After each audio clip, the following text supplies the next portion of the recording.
the title of the video today can be all encompassing. It can be construed as many different things. And I thought it was applicable because it represents it's a representation of sometimes what I go through. I'm an empath, right? And so I pick up on things that I wish I didn't pick up on, and I'm grateful for a lot of the things that I do pick up on. I'm just anybody that is an empath understands that, and you can relate to that, and you can connect with that, right? At the same time, just like with anything else that you consider a gift, it can sometimes feel like it's not such a gift, right? And so there is a level at some point in most of our lives, unless you are truly narcissistic or you just come out the womb knowing who you are, you're confident in who you are, that there is a need to sometimes, especially people that you love, people that you want to see happy, in order to kind of please them, people please to a certain extent. Let's just keep it real, right? Keep it authentic, keep it funky, keep it 100. Listen, there is a sense sometimes of us wanting to please people that we love, people that we care about, people sometimes, for some of us, the need to, or the desire, maybe not the need, but the desire to please people that we don't know, we just want to put a smile on their face. Once you set an impression upon somebody, you tend to kind of want to hold on to that impression. And one thing I'm learning, particularly now that it applies also to the YouTube arena, is that, you come in contact with many, many people, most of them, if not a majority of them, you do not know. We just don't know. We become familiar. We become acquainted. We become connected to a degree, right? But we still don't know one another. But it's still an avenue to build relationships. It's an avenue to conjoin. It's an avenue to become more familiar with one another.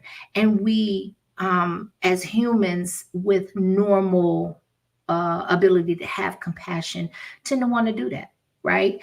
And so one of the things that I often hear is, and I've been hearing on these YouTube streets, is talking about people being fake, right? And I think we need to kind of make clear and put some clarity on the definition of fake when it comes to the YouTube or the social media platform arena, right?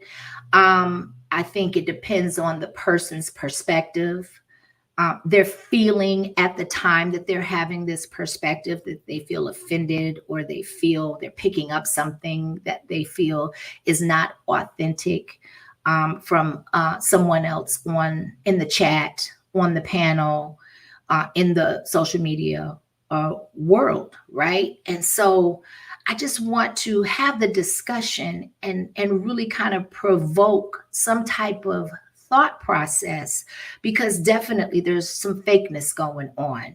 However, I will also venture to say that just because a person shows a whole platform of people that they don't know, that a majority of them they will never meet, they will never come in physical contact with, they will never conjoin with in person, it is a fine line, in my opinion. You're not going to give and be able and be in a position to give those people what you would give people in real life, because real life affects your everyday consequence. It yields consequences. It affects your everyday outcomes.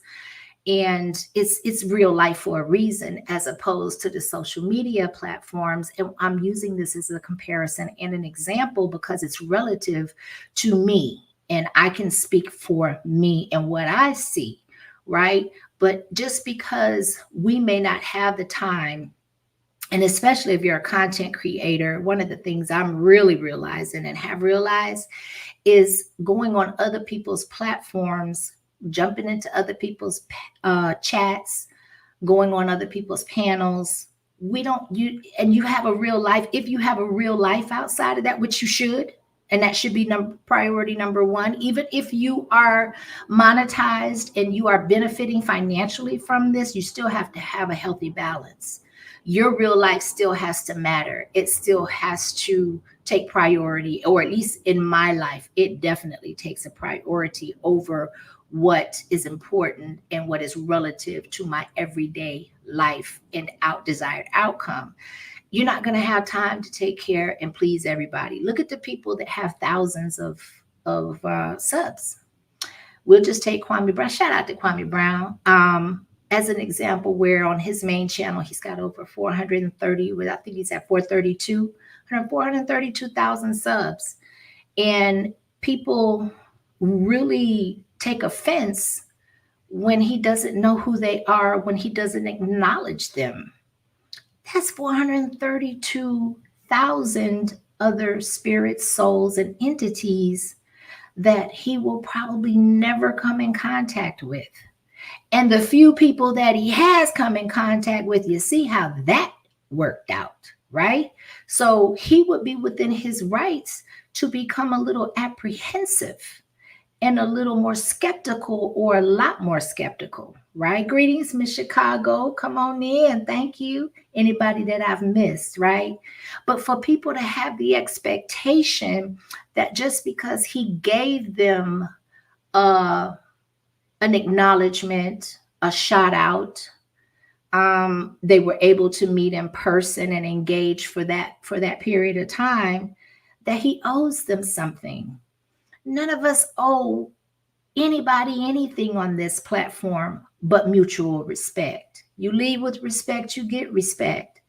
Outside of that, it is up to that person to determine whether they are able, and if so, how much of them they are able to give someone that they don't know, right? So when you look at it from that perspective, I don't know, it just takes it hits differently for me, because that's where logic kind of comes in. Common sense kind of plays its part, right? And so we don't want to lose sight. And just because we're not getting the outcome and yielding the results and the responses that we think we deserve, or that we want to yield, that people are fake. That's not necessarily the case. The fact of the matter is that there's only 24 hours in a day, and it doesn't even seem like we even really living in a 24-hour cycle. It feels sometimes like, depending on how your day goes, the day may seem a lot shorter than that, because it feels a lot shorter than that. I know as time goes on, I feel like I accomplish less in a 24-hour period, not because I'm non-productive, but because I just don't have the time to accommodate everybody, acknowledge everyone. And I'm having to become more stingy and more particular with where my time, energy, and attention goes. No disrespect to anybody, but everybody's not going to be your cup of tea. And we have to, at some point, I don't know where we lost the ability to be okay with that. To me, that is crazy, when you have the expectation that people are supposed to respond to you when you reach out, when you feel like reaching out, when you feel like, stretching out your hand, or a kind word. And anybody that speaks to me, I'm grateful. I'm grateful that they thought enough to do so. I appreciate it. And I think that we have to remind ourselves that that's important, that we're owed nothing in this world. We're owed nothing at the end of the day. And when your expectations exceed people's, actually, to me, what I do is I try not to have expectations, especially from people I don't know. To me, that's crazy. But I digress, right? But my whole thing is when you don't reciprocate it, now people get into their feelings. People get offended. And then they can go talk about you. They can act funny, or whatever you consider acting funny is. Um, the hypocrisy kind of kicks in, and then it can yield some fakeness. But it all depends on how you feel when somebody doesn't reciprocate your energy or your act of kindness at that point in time. One of the case in points that I notice in the chat, like a lot of times I'll be listening from the bushes. I try to be attentive to the chat, but there's just no way in hell I'm going to be able to pay everybody attention listening to the content creator. And then the whole other side of my brain is engaging in the chat, and I'm trying to watch what everybody's going on, and listening to or reading the conversations, making sure that when people greet me that I don't miss them. But I'm going to miss people, and it's not coming from a malicious place. It's just, there are times I am straight up, many times I'm driving, I'm cooking, I got real life stuff going on over here. And I have just learned how to delicately balance it. And if it becomes out of balance, I tweak it, I readjust. But I first have to recognize that it needs to be adjusted, right? And so if somebody don't speak to you in the chat, and majority of the time they do respond to you, but they seem to be responding to everybody else, let's not be so quick to jump to judgment and to jump to the fact that, okay, well, that person must be feeling some type of way about me because they didn't speak back. People are actually out here doing stuff. People have lives. People are at work. People are in motion. People, shout out to Miss Yo, my Laverne, where she say, get out and make something shake and move, because those are going to yield your real life results. And at the end of the day, anything can happen to where people make the decision, or the decision is made for them where they're no longer even on the platform. And a lot of times you may or may not even miss that person just kind of bowing out or disappearing gracefully to the point where they don't announce it, right? And so I think what it just all boils down to is just giving one another some grace, allowing some grace for people to be able to navigate and live their own lives on their terms, and whatever agreement they have with their higher power, their God, right? And themselves. Let them work that out. But we have to stop taking things so personally. We have to stop making a mountain out of a molehill with things that don't affect the outcome of our everyday single lives. Y'all, there's too much stuff going on to be sitting back and worrying about whether if somebody's talking about you, if somebody speaks to you, if you're a content creator, if people don't hit your panel because they're feeling some type of way about you not jumping on their panels. Sometimes the topics of, first of all, I have to be in a situation to where I can hit a panel. I don't like hitting panels when I'm driving. I'm not gonna, it might look, no disrespect to those that do, they can do that. Me, the way my ADHD is set up, I got to be focused in, I have to be zoomed in, and my attention has to be going strictly to that. So if I'm watching traffic all around me and I'm driving and somebody wants me to hit their panel and I can't hit their panel, y'all got to be all right with that. We have to be okay with that, right? Allow one another grace and keep it YouTube, keep it internet, keep it separate from the expectations that you desire to yield in real life from those that matter in your everyday experiences, like your family, maybe your coworkers, your neighbors, right? And Bolo said it right. Don't do it while you drive. But like, okay, so I gave some grace to people like Garrick. We have a lot of truck drivers, people that are on the road that really need the company or seek the company, or it works for them. And they've learned how to navigate and do hands-free communication, right? But most of us don't. Most of us are hanging on by a thread. We're zipping and zapping here and there. And then when you get out in these streets, you don't have no control over how other people are driving on the streets if they're paying attention. And so I was always taught you have to be a defensive driver and not an offensive driver. So you have to look around and be anticipate other and protect yourself from other people's moves. But I don't, okay, so we could that we could go down that rabbit hole. All I'm saying is that there is a line between people being fake and people absolutely just not or they're being perceived to be as such when that really is not the case at all. It's just that we are humans and we have the capacity to be able to accommodate only so much. And the things that enable and enhance our survival are the most important. We don't have time to try to people please and try to accommodate everybody else that is going on. So one of the things that I try to do, and I've also always tried to use this as a rule of thumb, is anything that I really kind of delve into, that I try to look at the best of the best that's doing it, right? And so one of the things that I've noticed at looking at content creators that has appeared to have mastered this craft is that they don't really engage in the chat, right? They don't really allow themselves, because it's so easily done, to get distracted. Now, smaller pages like mine, definitely I can do both. But if I had over 400,000 people, hats off to people that do have the large platforms that are able to engage as well as stay on topic and on task. But everybody just does not have that.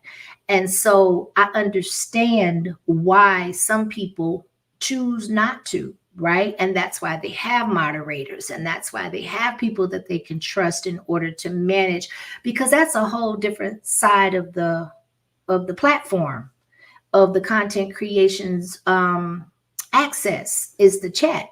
But we also have the content, and you have to be able to deliver the content. And over half the time you look into the chat, they're talking about something totally different anyway. It's not echoing what you're saying, and it's not, necessarily adding on, which I think is a great characteristic of the chat, because there are people that will never hit panels and that will never go into content creation, and their comfort zone is the chat. And so of course they develop relationships, right, with people in the chat. Now, this is a great question, and Laverne's always good at phrasing and kind of, wording things to where they're to the point. So if she says, if you don't actually know a person, how can one say that they are fake? That's a great question. But yet and still every day people do it, right? But just because somebody puts or offers me a hat doesn't mean that I have to put it on my head and claim it as it's mine, right? So we have to definitely, I'm gonna say, we think we know each other. And that's the point.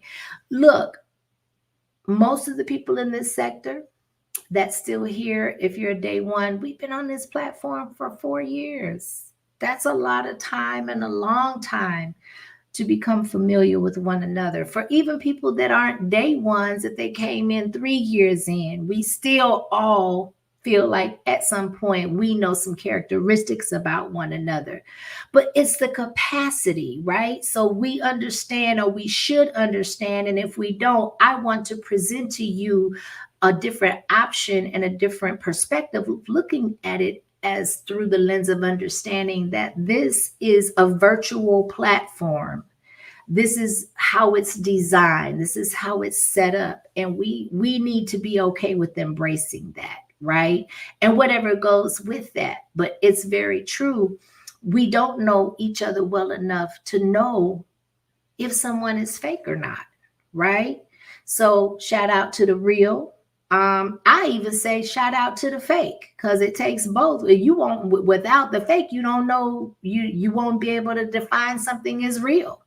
And there's a separation there, right? And so I just wanted to present the fact that and the perspective that on this platform, it's very difficult to be able to decipher who is real and who is fake.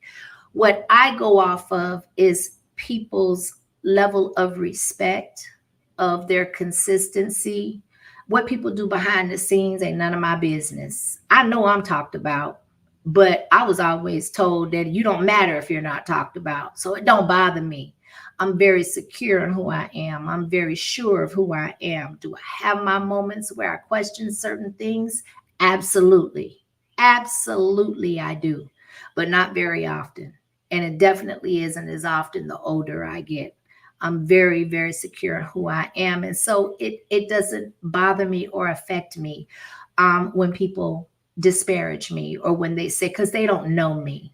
They don't know me. And a lot of them would like to get to know me. And a lot of them are intrigued by me because there's only so much I am going to show strangers, period, point blank. It's just how I am. Make no apologies for it, right?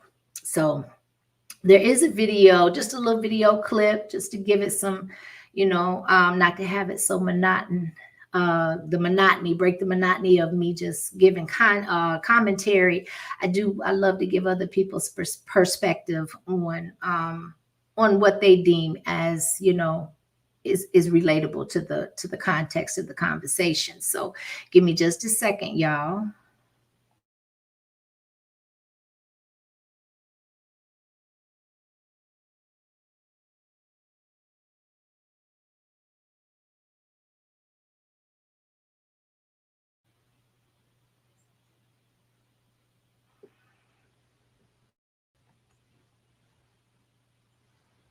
Hold on, I got something's on mute. Oh, there we go. Okay.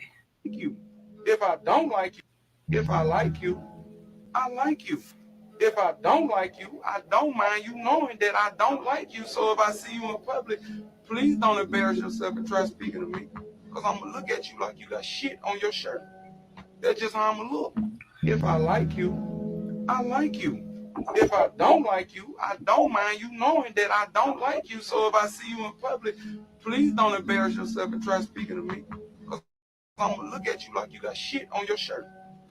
Okay, so he definitely has a way of expressing himself, but I wanted to actually include that in context because you have people that are brutally honest, right? And they feel like they have put a 1 in the chat if you can hear me, and a 2 if you cannot. Well, if it's 2, you ain't gonna put a 2 if you can't hear me. Put a 1 in the chat if you can hear me. Bolo, Laverne, anybody? Salute to Ricky Clay, to No Drama in the building. Okay, so I haven't gotten any response yet. A 1 in the chat if you can hear. Okay, gotcha. Thank you. So you have some people that are brutally honest, right? And they feel like they have to tell you exactly what they're feeling at the time that they're feeling it. My dad used to always say to me, feelings are not facts. Feelings. So basically he was trying to iterate to me that they don't and they should not have as much weight as what's presented before you, right? And later I realized and learned that feelings should not lead decision making, right? And once I realized that, I was like, well, feelings can get you in a lot of trouble if you lead with them. And there are a lot of times where people they go so hard to try to prove that whatever their definition of fake is, that they do the extreme opposite. So now they're cussing everybody out. They're aggressive. They have to tell you everything that's on their mind. They have to be brutally honest, right? Not really concerned about who's on the receiving end and how they may receive how you come at them and express that being, that being brutally honest, right? So there is two sides to that coin. You have people pleasers, and then you have people that don't give a damn about nobody, and they spend their every waking moment making sure that everybody in their midst knows that they don't give a damn about nobody. They don't consider your feelings. They don't care how you perceive them. Just know that this is who they are. They real with it. They a buck. They 100. And this is what you get. You don't like it, move around. And that's your option. That is an option, is to move around. We don't have to engage. We don't have to go back and forth. Now, if you're doing it in order to make money, that's not my lane. I support you in it. Do your thing. But just know what comes with that. You're not going to have a peace you're not going to be able to coexist with peace and keep kicking up dust and drama and yield financial success that's sustained, that's long-term, that's brought about through a peaceful transition, as opposed, there's just going to be certain things you're not going to get to go with that, right? And so that is a lot of people's perspective. Like, I'm real, this is who I am, you like it or you don't. And the one thing that I would like to say to that is that just because a person does not openly receive you being so real and so straight up does not mean that it gives you permission and the right to be so aggressive and so ruthless and so mean in order to be real. To me, the definition of real, y'all, is somebody that's authentically themselves, right? Not trying to prove a point or trying to overexert yourself to get the point across and conveyed as to how real you are. This is not what it's supposed to look like. Real to me is authentically being who you are at all times to the best of your ability. Now, for me, I learned early on in life, because I'm biracial, because I have had parents that came from two totally different cultures and backgrounds. I went to several different schools, lived in several different types of neighborhoods, been surrounded by all different nationalities of people. I've been in the corporate world. I've been in the entrepreneurial world. I've gone to predominantly African-American schools. I've gone to predominantly white schools. I've been all over. I do feel that there has to be different sides to a person, but that doesn't make you fake. Like, I'm not going to go into a job interview dressed in club gear, talking about I'm going to be an asset to your multi-million-dollar corporation and I'm going to represent you well with my boobies hanging out and my booty print visible to the public, to the general public, right? So there has to be some order, and there has to be an ability to adjust to your surroundings. Let me just say, in my personal opinion, that does not make you fake. That makes you wise enough to be able, as long as you are still authentically you, nobody is going to be one way everywhere they go. I'm not going to have the same disposition at a baseball game that I have at the grocery store. It doesn't make sense. It's not logical. Y'all hold on. I'm about to let my coals go out. Hold on a second.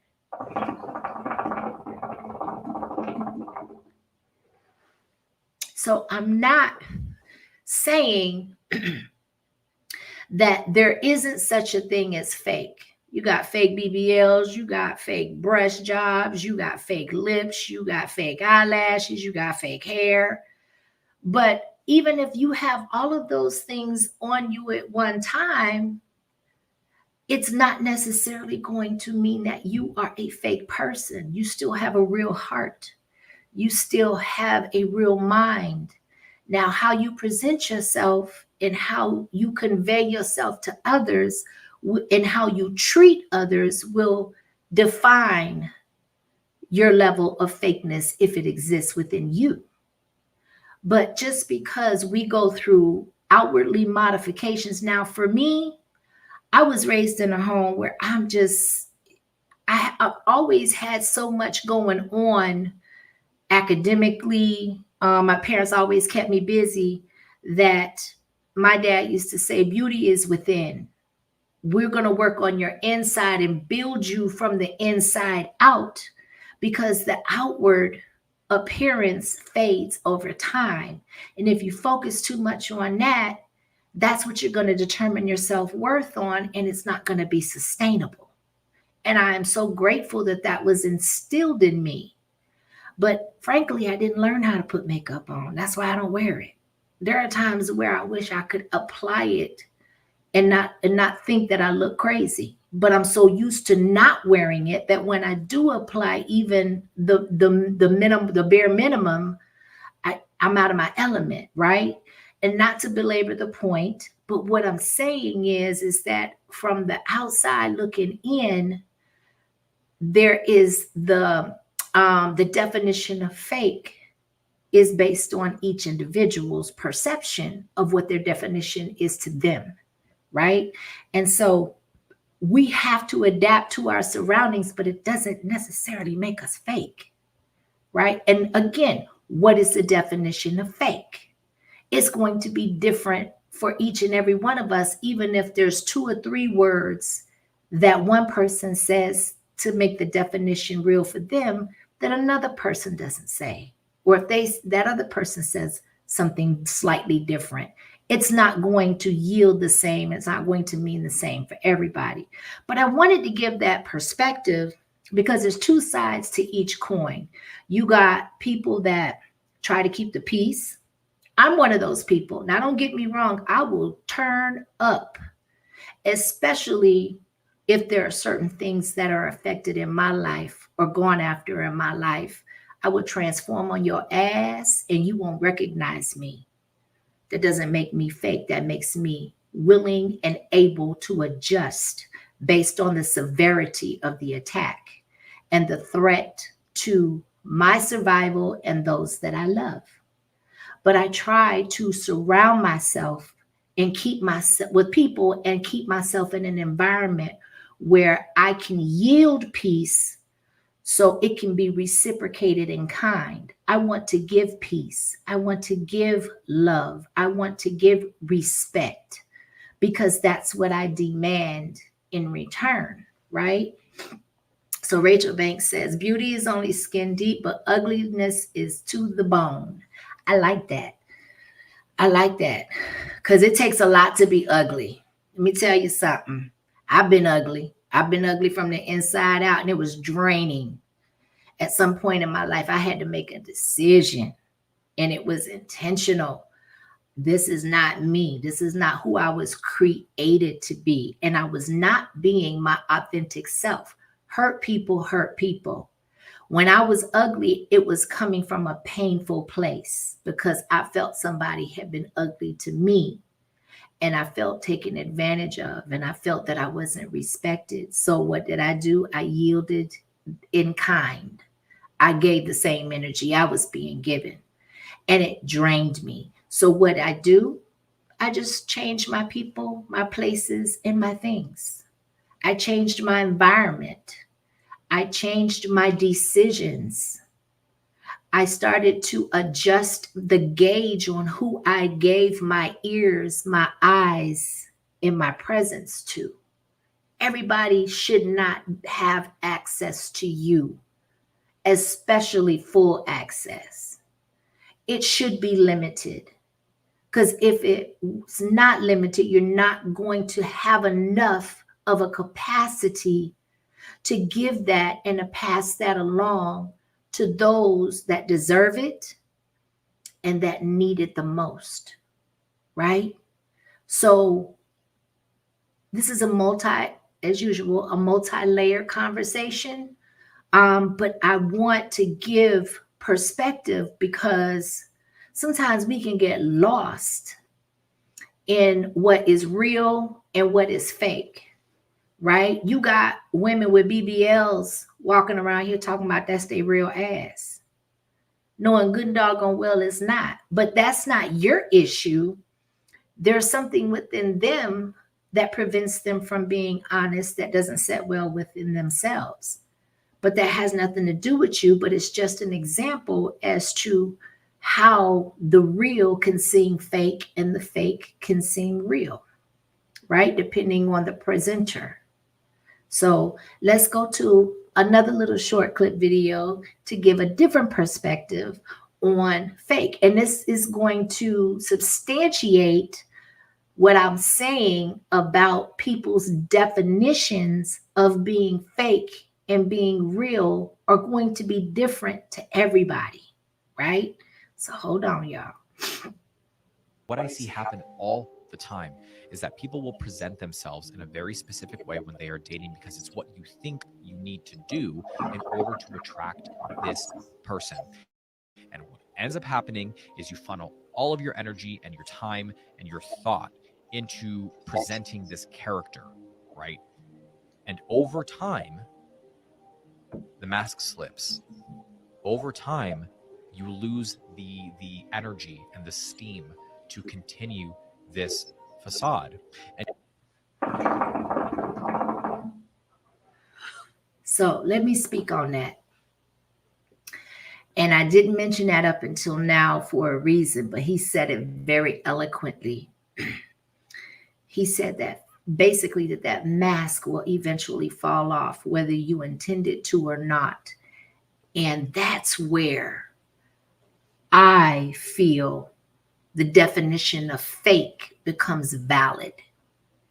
It is given validity, because if you are not your true, authentic self, you can only hold that role for so long. Just like when you go to act and you're playing a role, you have to absolutely get into that role in order to be able to become that role that you act in, right? Now, once you detach yourself from that and you leave that environment, things are going to shift and you are going to slip back into your true, authentic self, right? That's what he's saying. And that's how I interpret it. Now, how you may interpret it, it should be different. It may be paralleled and it may be similar, but whatever that looks like for you, that's a characteristic, in my opinion, of a fake person, is when you are a certain way for so long that a lot of times people get lost in that. They get lost in it, and then the real becomes fake and the fake becomes real, right? And so you're going to slip back into your true, authentic self. That's why one of the things when I said, my dad said that we want to build one another from the inside out, because it's more sustainable and it's more impressionable and it's more long lasting and it's more trustworthy. Because when you are consistently as authentic as you can be, people know what they're going to get. And then they're going to, trust is going to go hand in hand with that. So I didn't want to, but I did want to elaborate on that because I thought that that was very important. And you really start to kind of fall back on your natural way of being. But here's the thing. When you invest so much time and energy into creating this persona or this personality, and you start to run out of energy, it actually heightens your insecurity, because now you start to freak out that your real personality is going to come out, and now you've developed a bond and a connection with this person, and what if they don't like you for who you are? So what ends up happening, a lot of people self-sabotage their relationship by being inauthentic to you, right? So I want to go back a little bit more because I want to break this down a little bit, right? I don't want everything he said definitely has validity to it and it's worth expounding on. And he was speaking at the last part of this video, of this clip, of the stance from being in a relationship. So let's hear that part again. Invest so much time and energy into creating this persona or this personality, and you start to run out of energy, it actually heightens your insecurity. Remember, I mentioned that it's draining. Whatever your definition of fake is draining, because you have to put forth effort to be anything other than who you authentically are. So now he's saying, which I really embrace that point. So when you slip out of that, now you're even more secure, because guess what? I'm going to sum it up like Miss Laverne would normally do. People see you for who you are. And of course, you're going to feel insecure because you've been found out that what you were giving was not authentic. Let's continue. Because now you start to freak out that your real personality is going to come out. And now you've developed a bond and a connection with this person. And what if they don't like you for who you are? So what ends up happening? A lot of people self-sabotage their relationship. And that is for any relationship. It doesn't have to be in a romantic relationship. That could be in a relationship with you and your children, with you and your coworkers, with you and your parents, with you and bloodline family members, right? You can go to a cookout at a family reunion with people that you haven't seen in years. They're not going to know who you are because they haven't been around you. Even if y'all talk regularly on the phone and y'all catch up, it is not the same as being in your tribe, in your immediate environment, y'all seeing each other, going to each other's houses, meeting up for lunch. That I remember there was a pastor one time that said, and I'm not going to mention his name because he all up in the mess, but he did say something that was profound that stuck with me. He said he told his wife one time, you got to be super careful who you form relationships and friendships with, because that's a responsibility. Once you establish a new girlfriend or a homeboy, right, that's going to take investment, time, energy, and a lot of what you have and who you are to give that out to them. It has to be reciprocated.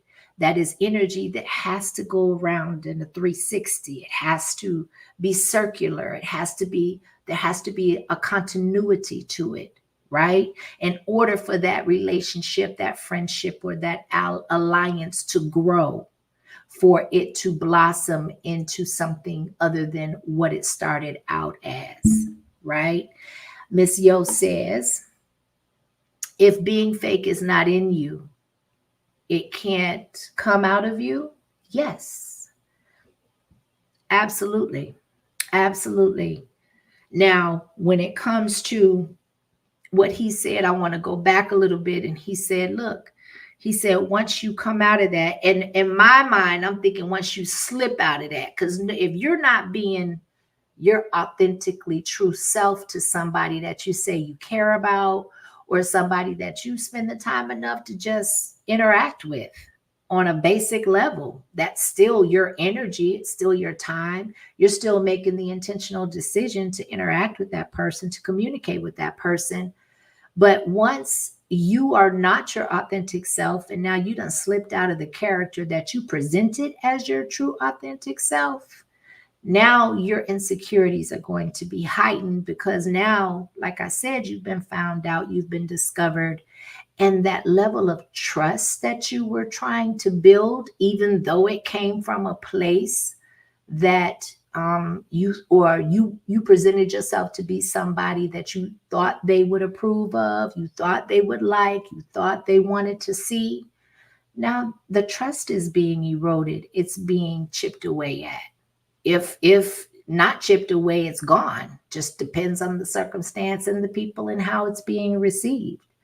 Right. So, when it comes to the level of authenticity, that has to come from within, and there's work that has to be done.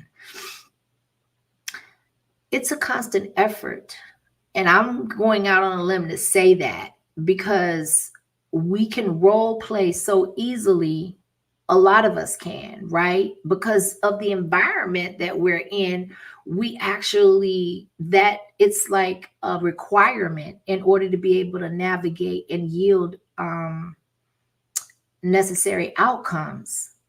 But there is still, once you are authentically in your fiber as your soul, your spirit, your character, your level of integrity, those things matter. The consistency in those things matter.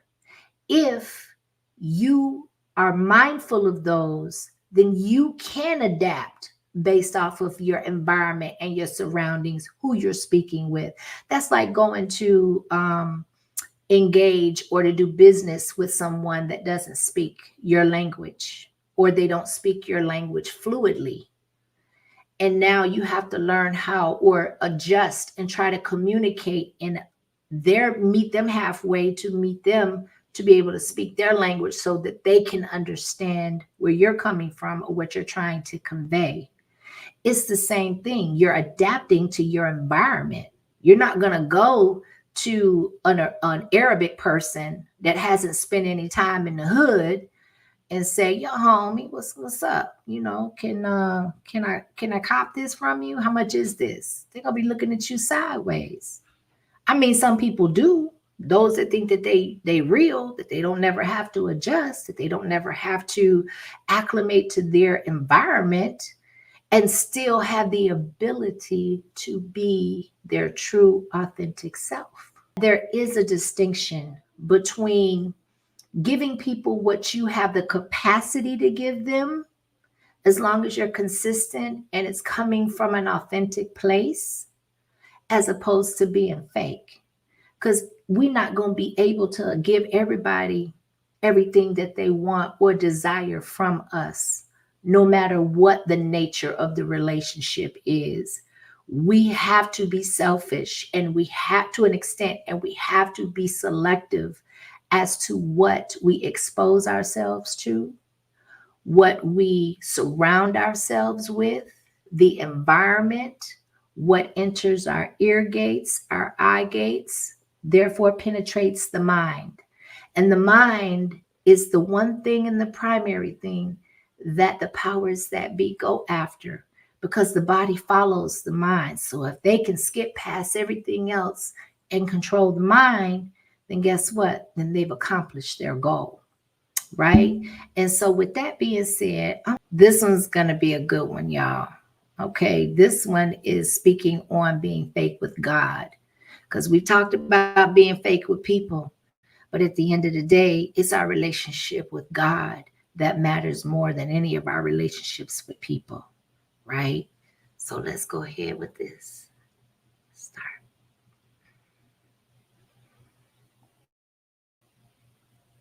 I gotta take care of my family. I don't have time. I'm too busy.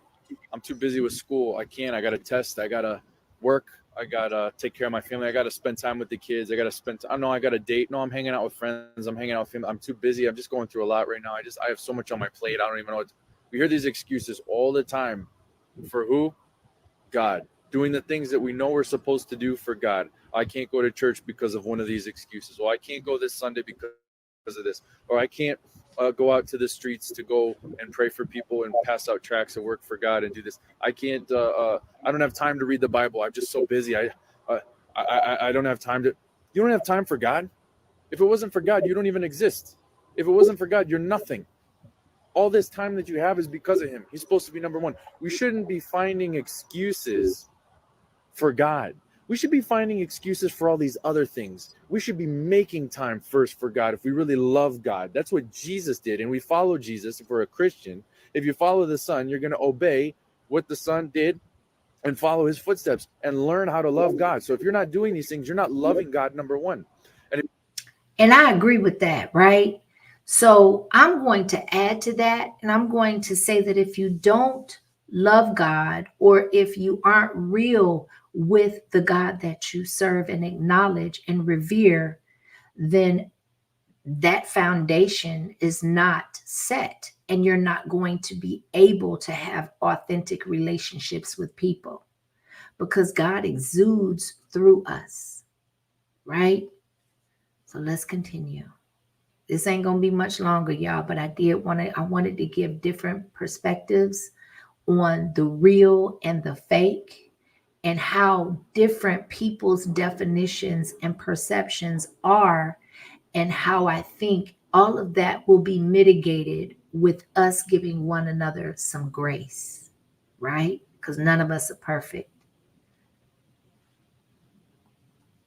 And if you don't love God, number one, you're not going to make it in his kingdom, Jesus says. You must love the Father more than anybody else once you're a born-again believer, once you're a true believer, a real Christian. That's what Jesus says, Matthew 22:37. You shall love him with all your heart, all your mind, all your soul. That means he's the number one spot. That means when you love God, you'll find excuses to delay everything else in your life to make time for him. No, I have to pray first thing in the morning. No, I have to go to church. I'm going to go no matter what. No, I have to go read the Bible. I have to spend time with God. I have to go work for God and serve God. All these other things, I'll make time for it later. That's how a real Christ follower is. Listen, that was powerful in so many ways. Amen. Also, God lives within us all. We should not be fake with ourselves. Amen. Ooh, girl, let me tell you, that just stirred my spirit, right? No, that's real talk. Amen, Miss Collins.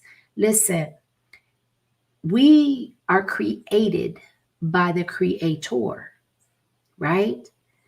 And so the Creator is the only one and the first command in line to know exactly who, what, why, and when we were created, what we were created for, what our purpose is, why we were put here, the characteristics that make us up to be who we are, so that we can represent the God that we acknowledge and serve first, right?